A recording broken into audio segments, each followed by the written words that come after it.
Welcome to the Brothers Random Show. My name is Travis. I'm Michael. And we are two ordinary brothers discussing extraordinary ideas and some random shit. So the topics on this show range from theology, masculinity, stories, movies, philosophy, books, pop culture, and many other subjects. We often talk about the people we admire and the wisdom they share. People such as Dr. Jordan B. Peterson, who we believe is the sage of our time. Michael, why are we here? Today, we are talking about spooky things. During the month of October, we're going to do a kind of a series of some spooky things. Movies, Dracula, the book by Bram Stoker. But today we're talking about pop culture's obsession with exorcisms or demon possessions, which became a major subject matter while we were growing up, because if you're a Christian, you believe in this kind of thing. I wouldn't say every Christian believes in it. I consider myself a Christian, and I don't particularly hold a lot of stock into it. One of the interesting things while we were kind of researching this subject matter was a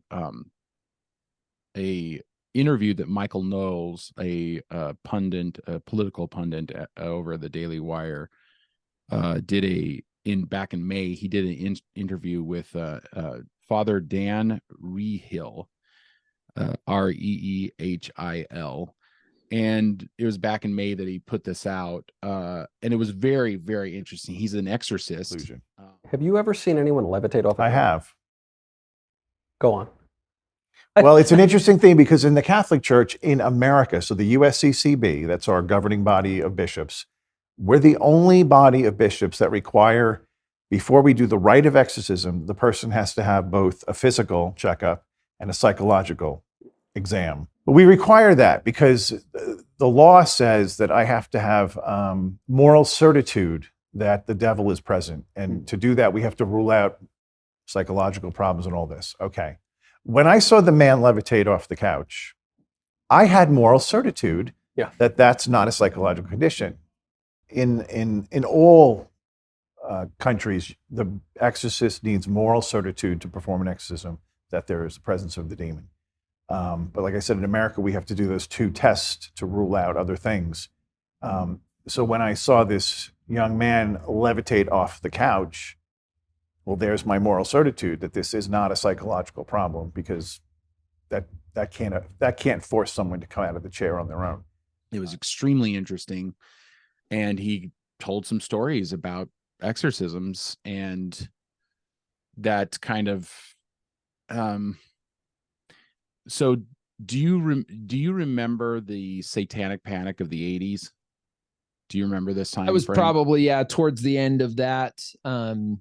Early 90s. I remember, there was a documentary that was going around that mom watched, and all the adults. She had you watch it then too, did she?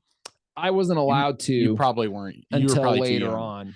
I remember her having me watch it, and I was like, and it grossed me out. It literally grossed me out. Like they had like old paintings through the documentary about, Satanists eating children and stuff like that. It was just disgusting. That just had some dark demonic stuff in it. And anyway, it kind of grossed me out, kind of affected me in a weird way. But it might be one of the reasons I don't put a lot of stock into exorcisms, but it seems maybe mom was just being kind of fantastical. Like it might have just been she bought into the Satanic Panic. Like she read all the stories. So for those that don't know, Satanic Panic started in the 80s. About there was a series of child daycares in California, I believe, that somebody started a rumor about that they were basically sacrificing children to Satan. And the whole idea was kind of far-fetched, but they actually started excuse me, they actually got arrested. Some of these people got arrested.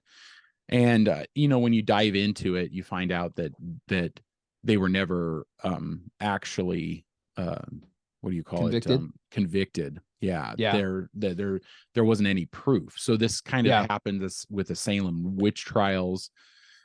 People were actually executed in the Salem witch trials with no proof. Right. Yeah. It was just hearsay, and that has become kind of the staple of basically when Christianity has kind of misstepped. Mhm. And we have, Christianity has lots of those. The Spanish Inquisition, and a lot of religions, I would say a lot of religions have those missteps, so they kind of, they get in these modes of, belief that maybe is detrimental to people. Mhm. So anyway, mom kind of got into it just because she obviously was like freaked out, right? Well, and Jay's journal probably didn't help her much. And this kind of a, history of the family a little bit, but mom had a book, Jay's journal, that she would only allow us to read once we had turned 16. You weren't allowed to read it until then.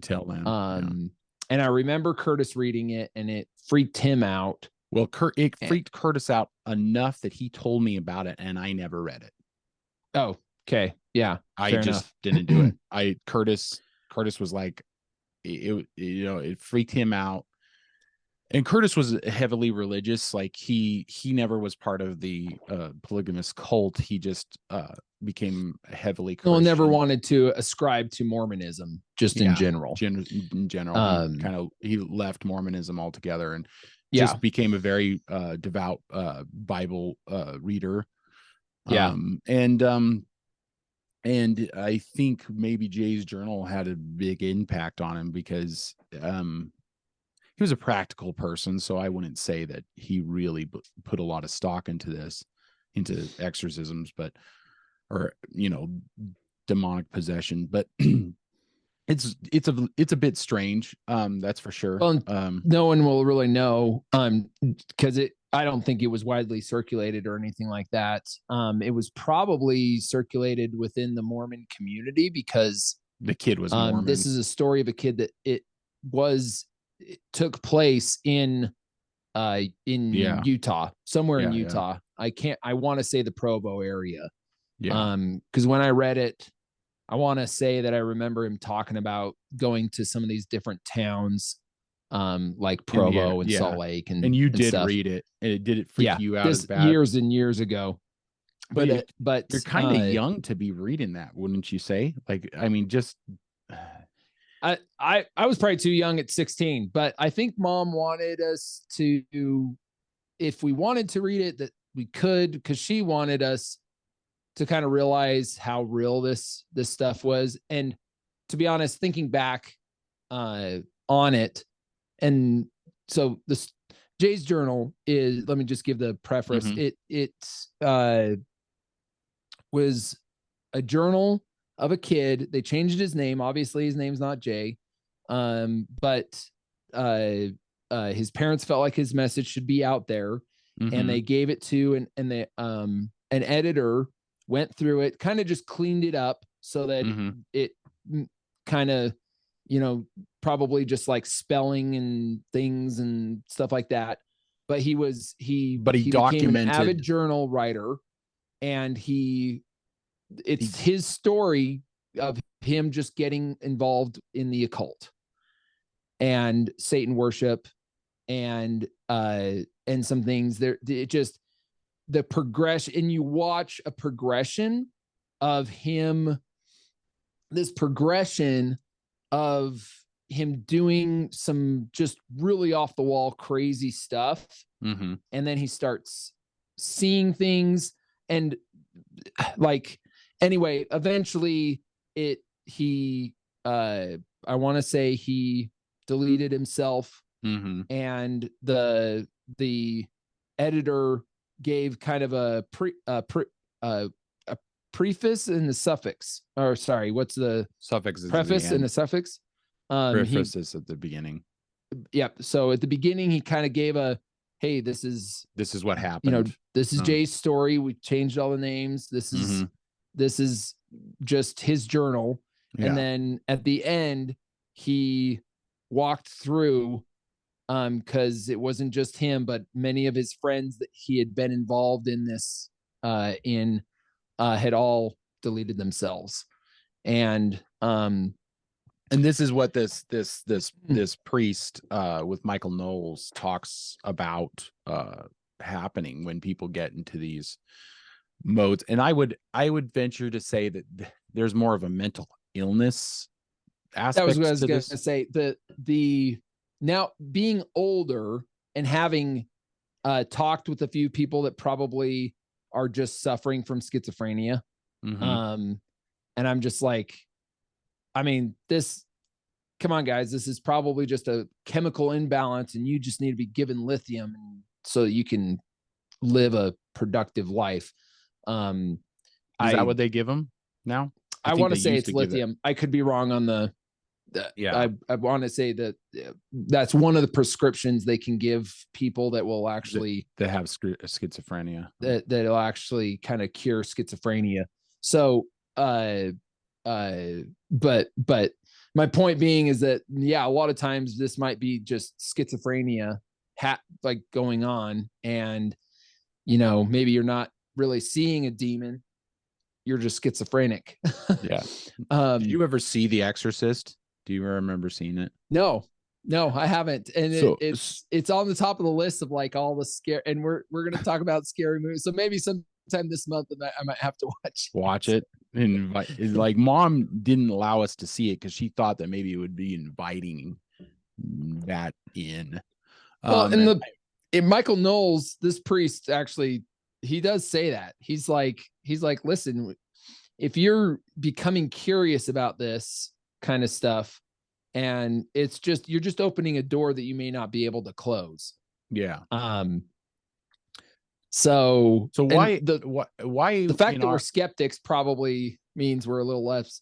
Well, I don't know. Yeah, maybe. I'm skeptical about it, but I'm also more interested in society's obsession with it. And so we live in a secular society. I would say probably 90% of the people that I know are agnostic. They don't go to church, and they don't have like ritual and all that kind of stuff. And a lot of people are atheistic, like a lot.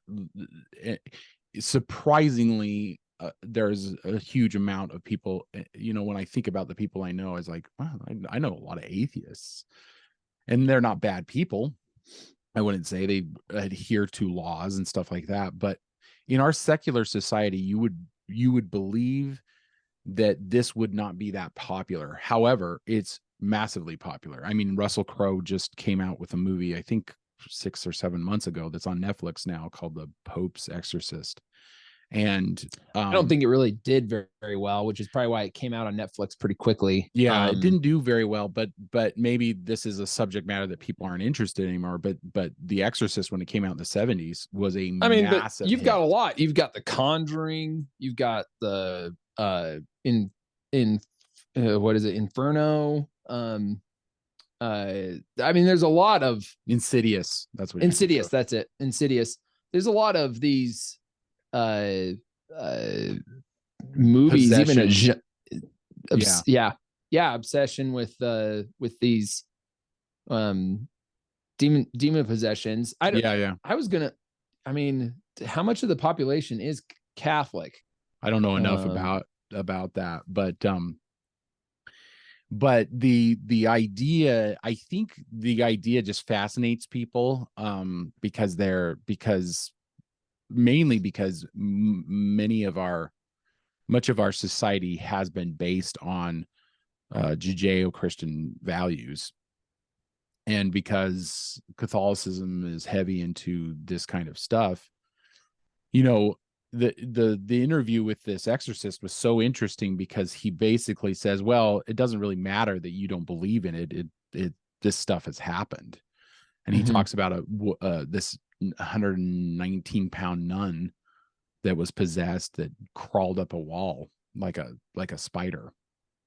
And the stuff like that happened in the and he even Exorcist said movie. he said that happened like at a conference where like 500 people saw it, and can attest to this woman doing this. Yeah, climbing up the wall like a spider. What I found. What I found more chilling is the story that he met the devil when he met the devil twice. That's what I found way more chilling.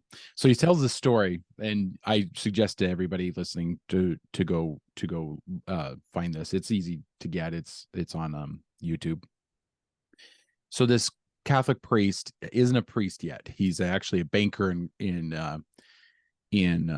New York, and he's having drug and alcohol issues. So he goes to confession, and the priest suggests him to kind of when he does go out to meetings for his job,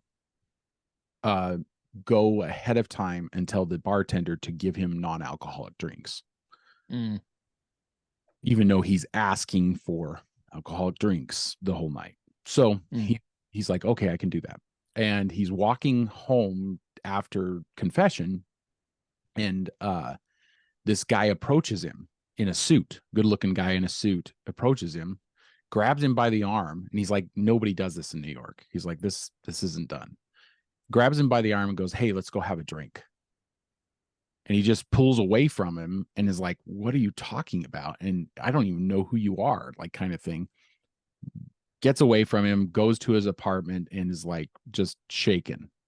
And then he says years later, about like 3 years later, hasn't taken the vows of the priesthood, but he's doing something, with a couple of old friends. He's already gotten out of the banking, and he's learning how to become a priest. And he's at a party that he knew he shouldn't have been at. And it was like a beach party in Florida or something. On the beach. And sure enough, he sees the guy, and the two women that he was with, that he was just that are friends, saw him at the same time and were talking about how good looking he was. And this guy, he approached him, and then the girls freaked out. Yeah, he said that their well, it was the way he approached alarms him. This guy started going off. This guy comes up to the priest and immediately goes, "Why are you here? This is my domain." Yeah. And the priest is like doing one of these, and the girls, the two women that he was traveling with, they saw him and was like, and it freaked them out. And they were talking about how good looking this guy was beforehand. So this story is really fascinating. And that gave me more chills than anything else, because this guy had just approached him randomly at a party. And so he believed. Now, could this guy have just been a dude? Probably. Some dude. Maybe dude lookalikes. The wording is very interesting. The wording. Like, who walks up and says, this is my domain? Yeah. Like, wait a minute. Why are you here? You're studying to be a priest. Why are you here? This is my domain. Yeah. That was interesting. Even if it's not true, it's a great story. Like, yeah. And he claims that these two women can attest. They still talk about it. Like when he meets up with them, they're friends of his from another life. So when he meets up with them, they always bring up that story, and it freaks them out. Yeah. So it's like, it could be true. It could not be true. I'm more interested myself. And this gets back to the subject matter of you and I always talking about the meta truths and whether they matter or not. For me, it's all about the story. Like, I'm interested in the story, because that is a great story. And I love hearing stories. I love hearing somebody. So I'm less obsessed with whether it's true or not, and more of like, it's a good story. like the story of the girl crawling up the wall, right? And I mean, it's and that's kind of like Satan's MO in all these situations, because that's what happens in The Exorcist. The Exorcist is supposedly based on a true story. The priest that's in that wrote a book. Father Amort apparently said that The Exorcist was like his favorite movie. So Father Amort is Gabriella Amort is the exorcist in the Pope's Exorcist in the movie. Oh, that Russell Crowe plays. Russell Crowe plays, which was a real person. And I think he died in like 2016. Real person, claimed to have done about 50,000 exorcisms. And the film is it's based around him, but one specific exorcism, and it I liked the film up to a point, and then it gets really fantastical, and then you're kind of like fighting these fiery demons and stuff. It's just kind of okay. I'd imagine that I'd imagine the Exorcist being the same, probably being really good and creepy at the beginning, and then kind of just getting really into fantastical stuff that I don't know. Yeah, it's I think there's like a point where like I find it kind of believable, and then it like starts to cross the line, and then I'm just like I stop finding it believable, and maybe it's just because I haven't seen somebody levitate and or crawl up a wall. Well, and we also and I purposely don't put myself in situations that maybe I could, because so being a practical person who doesn't see all this stuff, I don't know. It's a weird, because I've known people who believe that this kind of stuff happens. Like I work with a guy who do you know the old Bloody Mary or whatever, and you say it into a mirror. If you say it into a mirror, blah with blah blah, with candles around and stuff like that. I guess he did it in high school, and he actually saw something, and it freaked him out enough that he won't ever, he doesn't do that kind of stuff. And this is a practical guy. This is a guy that doesn't mess around with the paranormal. And it's like I've never really messed around with it. I never did anything with a Ouija board. I never did. It wasn't interesting to me enough. I'm interested in the stories of it, but I'm not interested in doing testing it out, because I think in order to test it out and to have something happen, you actually got to believe a little bit of it, right? I think when people are testing it out, they're wanting something to happen. Well, and it could also be, it seems like there are people that are more attuned or like susceptible to the paranormal. Either that or they're slightly psychotic. I don't know. I'm no judgment here. Well, but I'm not just psychotic, but maybe their imaginations get the better of them. I don't know, but I've never been one of those. I'm just saying, like, there's people that claim they see things from the other side, et cetera, et cetera. And I'm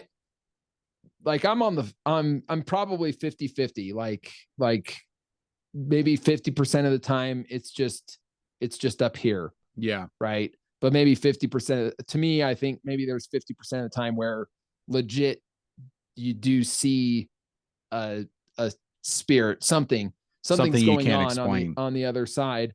And if you want to get real into like the maybe there is more science to it than we quite understand. Maybe it's dimensions, right? It might be dimensions, and it might be crossing over into different dimensions. I've heard that theory too, that didn't like the Matrix kind of posit that idea, like that ghosts were kind of ghosts and stuff like that were kind of like just glitches in the matrix and stuff like that. It's just, I don't know. I don't know. But it could be, I mean, it makes for that interesting stories.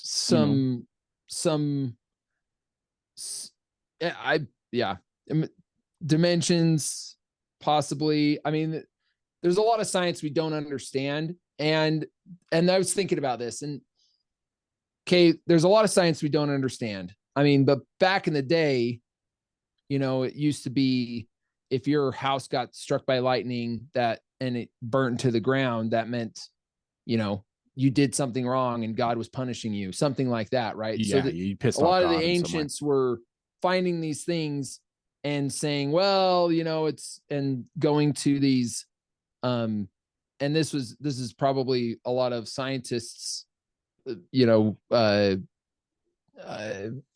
against the paranormal, would just be like, well, just because this happened doesn't mean that they were possessed by a demon.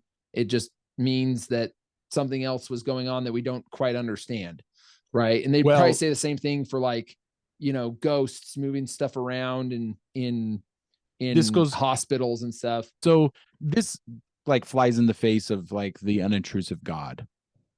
And I believe if there's an unintrusive God, there's probably an unintrusive devil too. Because I do believe they exist. I just don't think that they have a direct hand in anything we do. So it's like if you the unintrusive God is a theory that basically God created everything and then walked away. Hands off. Then it's kind of like, all right, I've got this thing. It's all functioning. All right, humans, do your thing. Good luck. And then he just kind of steps away from it. And if you're good, you're going to come to heaven. And if you're bad and you victimize people, you're not. So that's kind of where I stand in all this, because if there is an unintrusive God, then there's an unintrusive devil, and these people aren't possessed. They're just mentally unstable. Mm-hmm. So it's like, do you want to tell the ghost story that you and I just kind of recently had? Well, nothing happened. I was fully expecting something to happen, because apparently, all right, so we went to a family reunion, and it was in a place that was it was an old hospital. It was a university, and then they made it into a children's leukemia center. Yeah. Treatment center. And it kind of looks like this big hotel, and it had a bunch of rooms. And it was massive. It was huge. And we went in with our large family, and we were all there having our family reunion, right? Well, and after just driving in, I was like, this place haunted. I was like, this place haunted. And then one of the nights I put this was, you weren't there, but you hadn't gotten there yet. My family's all in bed. They're all asleep. I sneak out and I go like walking around, and some weird stuff happened. Like I'm going in this dark room, and one of them is they have a game room. Like kind of a game room, and I'm going in there, and all of a sudden one of them like turns on, like behind me. Turns on, and it starts pinball machines. It's kind of like a pinball machine. No, it's one of the arcade ones. Arcade you got game. the joysticks. Yeah.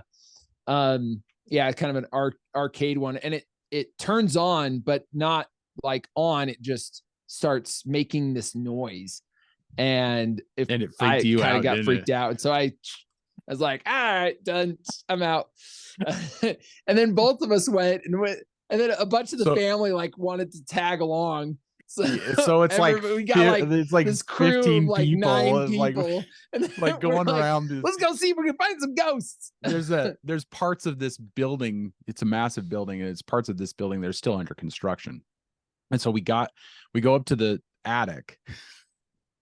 And this is what's so bizarre. We go up to the attic and there's a light already on up there, right? And it's plugged into a power strip. And we're like, weird. And while we're leaving, like we look around this attic and it's kind of freaky. It's got dirt everywhere and it's dingy and everything. And so we're like, okay, well, let's go. And it's the actual door to the attic says only employees only or something. Yeah, you're not supposed to go in there. But anyway, we're breaking the rules. So we're leaving and I go to shut off the light and it does one of these and comes back on. We're just like, what? I'm thinking there's a perfectly rational, practical explanation for this. And then you show up and you're like, what do we do? So what was it? You unplugged it. Did you unplug it? And then it turned it off. Turns off, comes back on. Comes back on and it was unplugged. We're just kind of like, maybe there's a battery in the light bulb or something. I was like, I don't think they make something.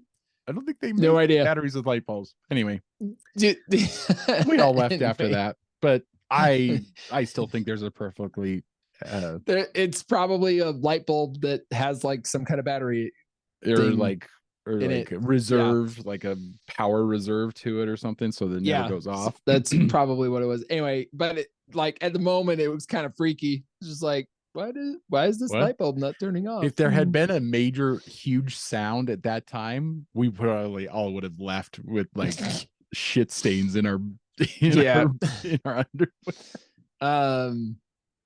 But anyway, it was just fun. But that's our tangent right there. But it wasn't. I mean, the thing is that ghosts and demonic possessions, I still have just a really hard time with, and it might be because Mom was so believing of it. And I think if you're believing of it, you're more likely to see it. It's like the whole like idea of like, if you believe the entire country is racist, you're gonna find it. Yeah,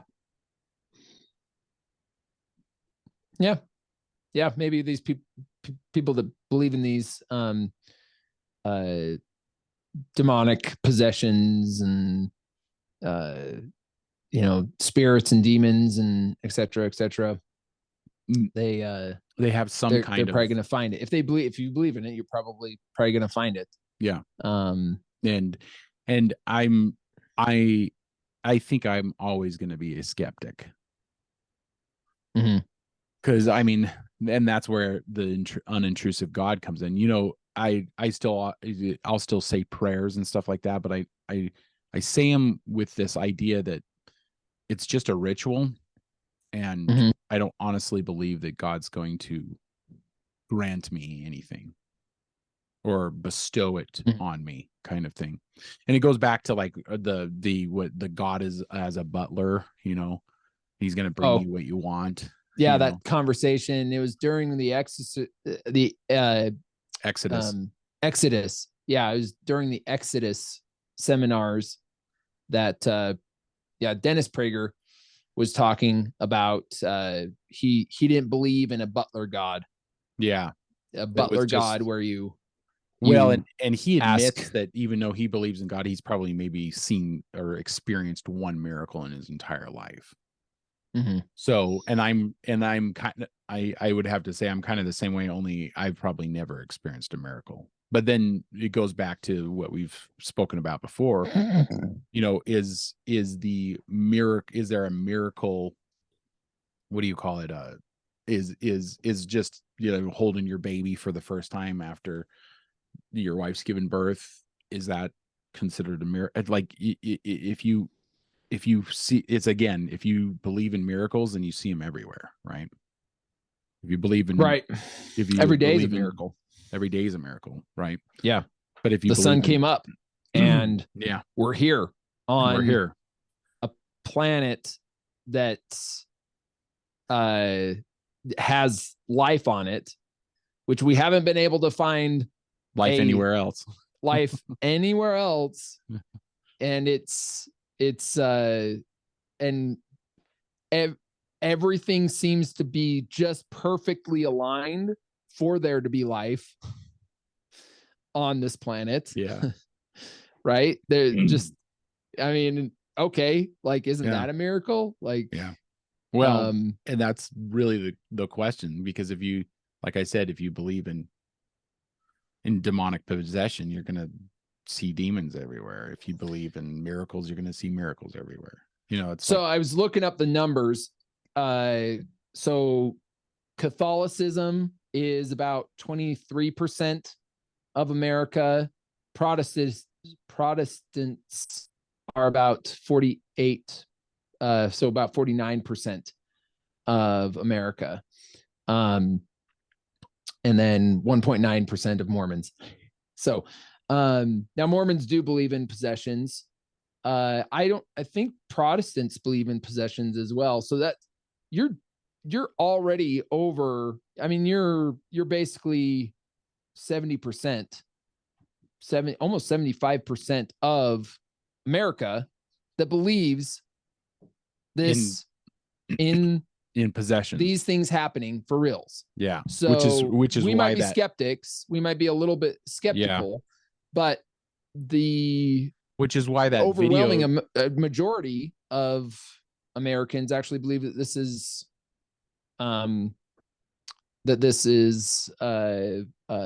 true, the real deal. Yeah. So and that might explain why that Michael Knowles video has got 4 million views. 4 million. Yeah, I was surprised when I was watching it. I was like, oh my gosh, this is a lot. And then they put it out in May. I mean, they probably could have put it out in October and gotten another 4 million. 4 million. Well, and I just found it I found it very interesting because they actually talk about a lot of other things about the basically about the whole world kind of accepting this paganistic demonic rituals that we see, like with Sam Smith and people like that that are famous. Yeah. But this has been the case in Hollywood forever. Well, I would go back further. Jesus said the prince of this world, the ruler of this world is Satan, right? But it seems especially pronounced in Hollywood. Or am I wrong? No, you're right. But now he has vehicles to promote that he didn't have back then. Now, think about all the people on Instagram that just want to be loved, and they put all this stuff out there. Why? So that you'll like them. It's all about envy. Instagram is just about envy.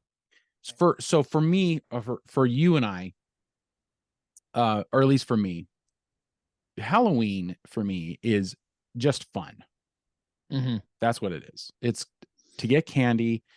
It's to get dress up as something, and my kids love it, and I love doing that kind of stuff with the kids. We do pumpkin carving, that kind of thing. That's almost completely innocent, right? But there are our family growing up, there was this constant back and forth between certain members of our family and other members of our family, where one side wanted to celebrate Halloween the way that I see it now, just kind of innocently. You dress up innocent as what fun. You want, innocent fun. Mom used to dress up as a witch. And she thought it was fun, and she'd do her hackle. Her witch hackle. Yeah. And then there was other members. There was other members of our family who just were like obsessed with this being an evil holiday. An evil holiday. Yeah, that we should not celebrate. That we should not celebrate. It reminded me of that in this interview with this exorcist and Michael Knowles, where he points out that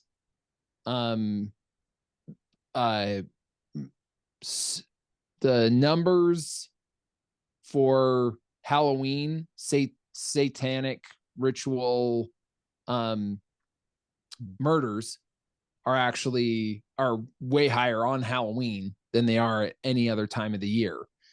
And which, I mean, doesn't surprise me, but at the same time, hearing it, you're kind of just like, shoot. Well, it's kind of, that's not fun. this was my biggest issue with this Exorcist, is that he gave no references. That's right. Yeah. So you're taking his kind of His word for it. Yeah. And he seems like a legit guy, very down to earth person, even though he has these fantastical stories. But, and you have to ask yourself, like, because he didn't say Satanic Panic of the 80s, but he did talk about certain aspects of the Satanic Panic that brought about this whole thing in the 80s.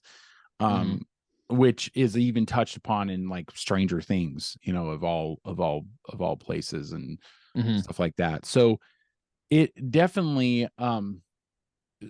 getting back to our family, there were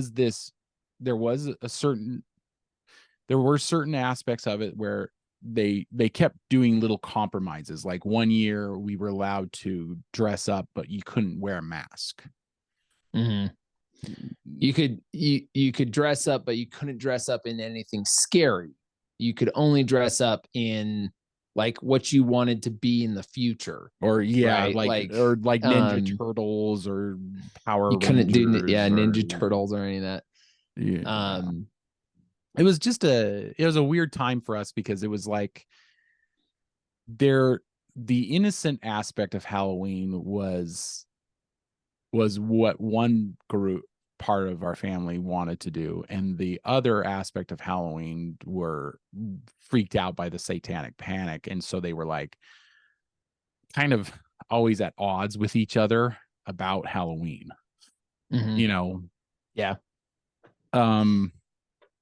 So anyway, that's kind of I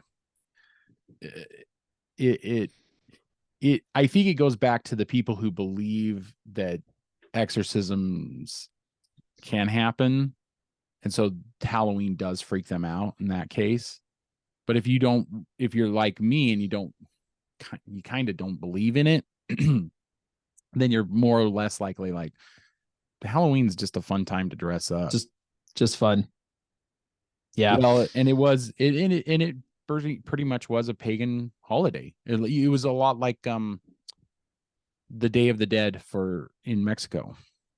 The Day of the Dead was just to celebrate the people who had gone before. And so All Hallows Eve was what it was. It was just basically celebrating the dead people who had left.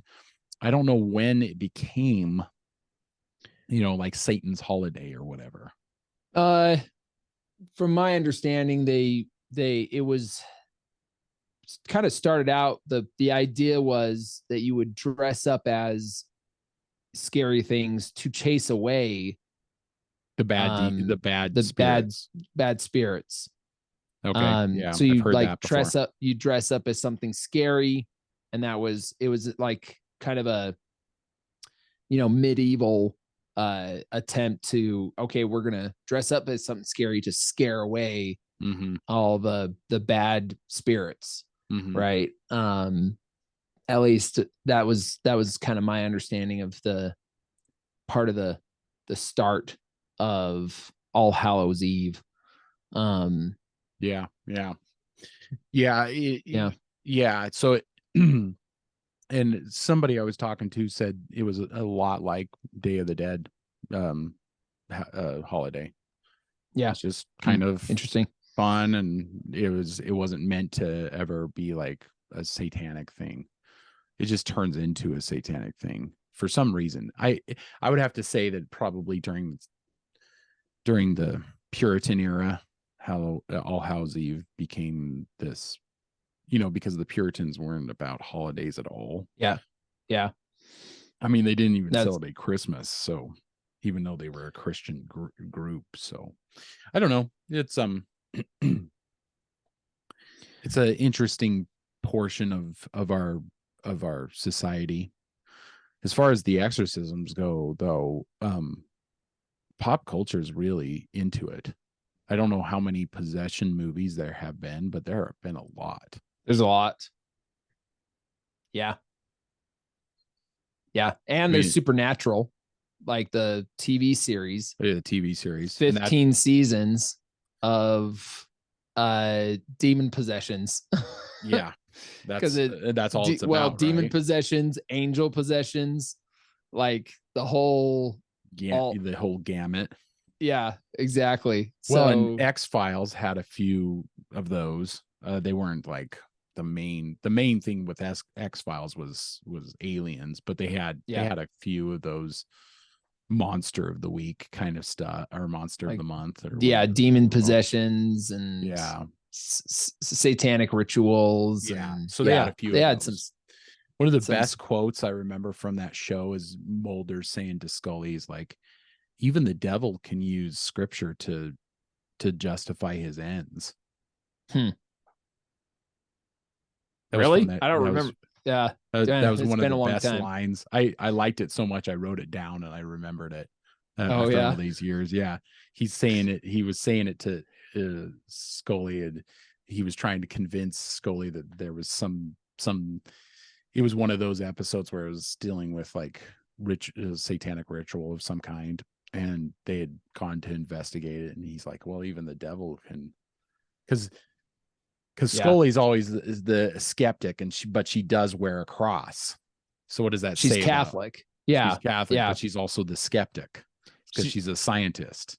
She's kind of always a little bit on the edge with the religion and stuff like that. Well, but and Mulder wasn't really religious, so at the same time, but he believed in all the stuff. But he believed in aliens. So yeah. What a great show that was. But yeah, I mean this is a very interesting subject matter, just because it's so prevalent in our society. And this interview with this exorcist is one of the most fascinating interviews. It is really, really fascinating. And he's a Catholic. It's interesting because I watched some of it, but I didn't get to finish it. But the guy who directed The Exorcist, eventually William Friedkin. Yep. Eventually he did a documentary where he wanted to follow around an exorcist and actually go attend an exorcism. And I was watching the documentary. It's kind of interesting, but because he hadn't seen an exorcism. How old is that documentary? Because William Friedkin died this year. He was like, I can't remember. From it, I mean, it was probably early 2000s. Okay, would be my guess. From you got to send filming that, and you stuff. Got to send that to me. I would be interested in seeing that. But yeah, so it has William Friedkin talking in it. Yeah, he's talking throughout, and he's talking about he's talking a little bit about his kind of because they have the Exorcist the writer too. So it's a little bit of a documentary just about the movie itself.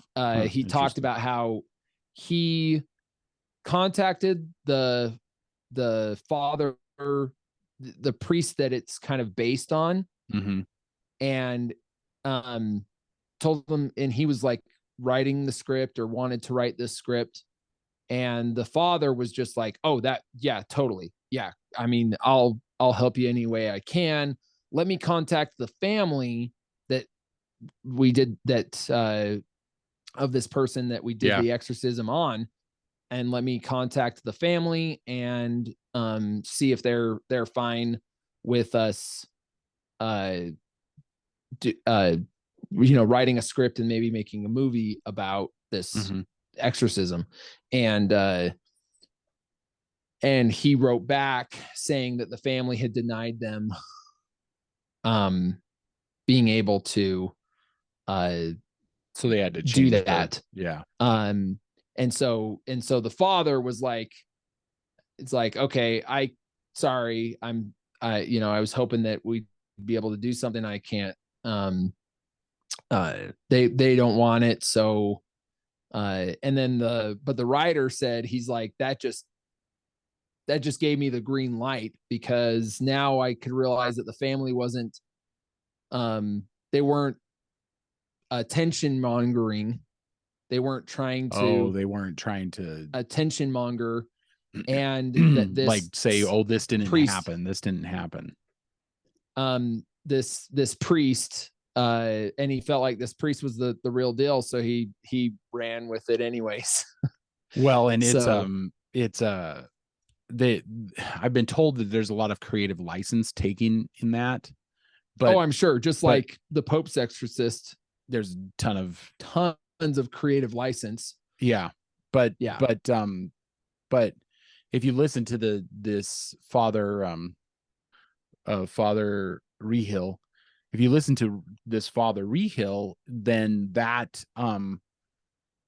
then some of that stuff actually does happen, crawling up walls and vomiting up, random objects and stuff like that. And that's what happens in the movie The Exorcist. So it's like, and we weren't allowed to see it because it had freaked out Mom. Like the movie had just. Did Mom ever see it? No, I don't even know. I don't think she saw it, but she said watched that it. she had read some stuff about people like having weird things happen when it was playing at their movie theater, like car accidents and stuff like that right in front of the movie theaters that were playing them, and just weird stuff like that. And people are susceptible to that. People when they want to believe in that kind of stuff, it's like I said, it's everywhere. So it's also 1974, which was probably I don't know, it might have been a height of the, I want to say Jay's Journal took place in the 80s, 70s or late 70s, probably early 80s. I want to say. So almost during that time where it's like, might have been a height time for, well, we talked about it, but a lot of cults actually in the 70s started in the 60s, 70s. So I mean, on people's minds. I watched a small documentary about the Satanic Panic, and they claimed that there was this book that kind of started the whole Satanic Panic back in the early 80s. It was called Michelle Remembers. It was this psychologist who interviewed this woman, and she had these vivid remembrances of her childhood of being used as a ritual. What do you want to call it? She was ritually abused. And satanic ritual abuse. And it turns out this father with Michael Knowles talked about. Which it turns out that the Michelle Remembers might have just been a big lie. And it would have come out round about the same time as Jay's Journal. Yeah. And it was in Canada that it started, and then basically she had these thoughts about it, and it ended up creating this firestorm, according to one of the documentaries that I watched about this. But it turns out that the psychologist and the woman that he interviewed might have been, they've distanced themselves from the book, even though the book was this huge success in Canada and in the States. It just ended up maybe starting something that wasn't true, wasn't real. And the father Reehil mentions the ritual abuse that some people go through, but he mentions it and doesn't cite any of his. So I'm skeptical still, even though he's very convincing and it's a fascinating interview, I'm still kind of skeptical of it. Yeah. I didn't realize Jay's Journal was the happenings were probably a mid to late 70s, but it was published in 78, 79. Oh, okay. So I thought it was later than that, but it's all in that. It's all in like a 10-year span. It's like 75 to like 85 is where all this kind of goes. And then it went into the 90s because those trials of some of those daycare workers went all the way into the 90s. Oh, really? So a lot of people were still talking about it. And there's appeals, to different courts and stuff like that. So yeah, but it turned out that the stuff that happened in California, nobody actually got convicted for. So yeah, so the last couple of years with the virus of unspecified origins, the last couple of years that has taken place, we have seen conspiracy be accuracy. Mm-hmm. It's just because some conspiracy become accuracy doesn't mean all conspiracies are accurate. That's a good point. We just, but people, just something we have to kind of remind ourselves of. Go ahead with what you were saying. Well, I was just, when it comes to conspiracy, it's especially now, people are more susceptible to it now, I think, because we've seen conspiracy become accuracy. And like you said, but not all conspiracies are accurate. So it's like Satanic Panic of the 80s. What if they got away with it? What if it was a true conspiracy? Yeah. And like, how do we know? How do we know? Right. Yeah. You don't want, they got away with it because they were bought off, because the cabal of bought off the elites. Judge and jury. Yeah. It just, you could come up with so many things. You could go down a massive rabbit hole with all this, right? And that's what I did. I mean, I basically started, I watched that interview, and then something else popped up, and it's like, you're going down, and then you learn about the Michelle Remembers book, and I've never heard of that book beforehand, and it's like, and I'm wondering if Mom had that book, because that might have been what made her paranoid about the whole thing. So yeah, anyway. Well, and it could be Jay's journal is what got her started into the whole paranoia of it. Yeah. But even I don't know. I'd have to do a little bit more research, because I basically read that book probably pre-internet age. Yeah. So it's not like you could just get on. Well, at the time, maybe I could have, but didn't think to. But Google was in get its on Google. infancy. He was, get on Google and be able to look up what. No, I don't think we even had a computer when I was 16. No, I think we did. We had a buddy who yeah, put together our computers, because he was kind of the old yeah dial up. No one could get on up. the phone or kick you off the internet. Yeah, anybody got on the phone back in the day. Anyway, all right, let's bring this. So I don't know how accurate it is, or if it's been substantiated, or people have done if people have gone through and done their due diligence to see if it's actually true. Yeah. Did this stuff actually happen?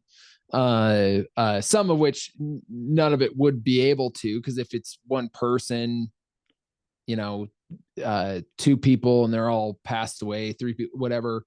But there would be some ways to say, well, they said that they were here at this time, and from these other evidences, it shows that they were actually there at that time. So that's accurate.